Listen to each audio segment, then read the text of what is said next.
భారతదేశ అధికారిక భాష ఏంటి? హిందీ. హిందీ నేషనల్ లాంగ్వేజ్ కాదు కదా, అఫీషియల్ లాంగ్వేజే కదా. హిందీ అనేది నేషనల్ లాంగ్వేజ్ కాదు కదా, అది ఓన్లీ అఫీషియల్ లాంగ్వేజే కదా. అంటే ప్రస్తుతానికి దేశంలో ఎక్కువ ప్రాంతాల్లో మాట్లాడుతున్న భాషగా దాన్ని అధికార భాషగా ప్రకటించకపోయినా ప్రభుత్వం దీన్నే మేము గతం నుంచి ఉన్న భాషగా మేము దీన్ని గుర్తించాము, దీన్ని అమలు చేస్తామని ప్రస్తుత కేంద్ర ప్రభుత్వం చెప్తూ ఉంది. అది నార్త్ స్టేట్లో జరుగుతుంది. సౌత్ సౌత్ స్టేట్లో కూడా ఈ అధికారిక భాష కింద హిందీనే ఇంప్లిమెంట్ చేయాలన్న వాళ్ళ వాదనకే ఈ సౌత్ స్టేట్ ముఖ్యమంత్రులు దీన్ని తీవ్రంగా వ్యతిరేకిస్తున్నారు కదా. దాని మీద మీ ఒపీనియన్ చెప్పండి. అంటే ఇది ఒక వ్యవస్థ. అంటే ఆ ప్రాంతాల్లో ఆ భాష అధికారిక భాష వచ్చి రాష్ట్రంలో అధికార భాష వేరు, పక్కనున్న కేరళ రాష్ట్ర అధికార భాష వేరు, తమిళనాడు అధికార భాష వేరు. కానీ ఏ ప్రాంతానికి ఆ భాష ఉన్నప్పుడు ఆ ప్రాంత స్థాయిలో ఉన్న భాషలను గౌరవించడం మంచిది. ప్రభుత్వం అక్కడ ఉన్న భాషను అభివృద్ధి చేయాలి తప్ప ప్రభుత్వ ఎవరైతే నాయకులు ఉన్నారో వాళ్ళ అభిప్రాయాలను ప్రజల మీద రుద్దడం కాదు, ప్రజల అభిప్రాయాలనే వాళ్ళు స్వీకరించాలని.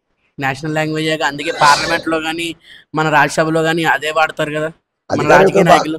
అధికారిక భాష కింద ఇంకా ప్రకటించలేదు కదా. ఎవరు ప్రకటించకుండా రాజకీయ నాయకులు ఆ భాష ఎందుకు వాడుతున్నారు పార్లమెంట్ లో? అది అందుకే ఓన్లీ అఫీషియల్ లాంగ్వేజ్ అన్నారు కానీ నేషనల్ లాంగ్వేజ్ అని చెప్పాల. నేషనల్ లాంగ్వేజ్ కాకపోతే మనం భారతదేశం మొత్తం అర్థమయ్యేది ఓన్లీ హిందీ ఒకటే కదా, మనం బయటికి వెళ్ళి తెలుగు మాట్లాడలేం కదా. భారతదేశ నేషనల్ లాంగ్వేజ్ వచ్చి హిందీ. కానీ హిందీ అనేది పార్లమెంటరీ వ్యవస్థలోనే మన ఏదైతే మన ఎంపీలు ఉన్నారో వెళ్ళి పార్లమెంటులో మనకి ఇది కావాలి అని హిందీలో ప్రసంగించడానికి తప్ప మన వచ్చినప్పటికి అదే లాంగ్వేజ్ని మన స్టేట్కి తీసుకొచ్చారు రుద్దడానికి చూస్తున్నారు. ఏంటంటే మన మాతృభాష తెలుగు అనేది మన మాతృభాష కాబట్టి తెలుగులోనే ఏదైనా మనం చేస్తాం. అలా కాకుండా ఇప్పుడు ఏదైతే పవన్ కళ్యాణ్ ఉన్నాడో హిందీ నేర్చుకోండి, హిందీ వల్ల చాలా ఉపయోగం.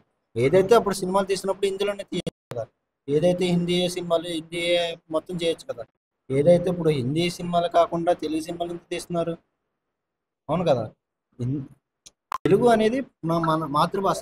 మన కంట్రీ మన ఆంధ్రప్రదేశ్లో ఉన్నంత సేపు మనం తెలుగే మాట్లాడుతాం. బయట కంట్రీకి వెళ్తే మనకు వచ్చిన రాకుండా మన సెకండ్ లాంగ్వేజ్ ఇంగ్లీష్. ఆ ఇంగ్లీష్